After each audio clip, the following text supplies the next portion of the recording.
قبل جفاف نهر دجلة بأسبوع تم تصوير هذا المقطع، ومثل ما تشوفون يوم عن يوم المي جاي يقل. اليوم راح ناخذ جولة بنهر دجلة ويا البلامة. تعالوا خلينا نشوف الأجواء.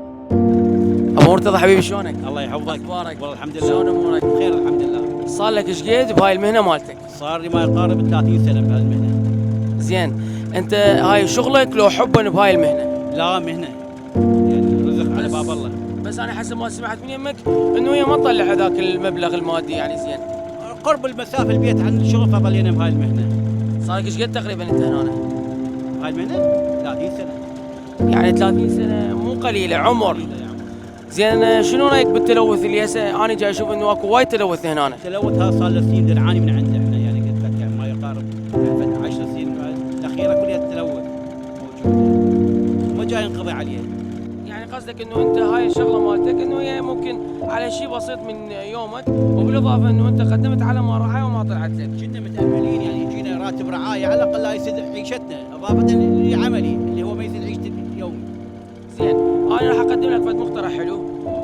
هذا الفيديو راح يكون برعايه الست آلا طلباني، اللي هي راح اطلع لك مال الرعايه الاجتماعيه، وراح تساعدكم لان هي يعني قالت لي توجه وشوف البلامه ايش محتاجين. نشكر الست آلاء طلباني على هذه المبادرة. زين، شنو اغرب شيء شفته هنا بالنهار؟ هذا النهار اغرب شيء اللي شفناه احنا فديوان السمكة ما يقارب وزنها 25 كيلو. اليوم نريد نتغدى انا وياك، شنو تحب تاكل؟ اليوم نتغدى على السمك. سمك؟ زين، اكو واحد هنا يبيع سمك قريب؟ اي عندنا موجودين. وين؟ نعم الصالحية عندنا موجود. الصالحية؟ الصالحية. وهسه راح نتوجه للصالحية على مود نجيب السمك المسقوف وناكل هنا بالنهار. ابو احمد، اريد وحدة مرتبة مثلك. اريد كيلو ونص 3 كيلوات.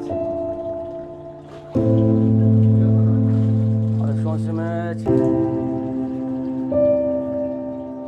بس جتي السمكة اهم شي حامضة مو؟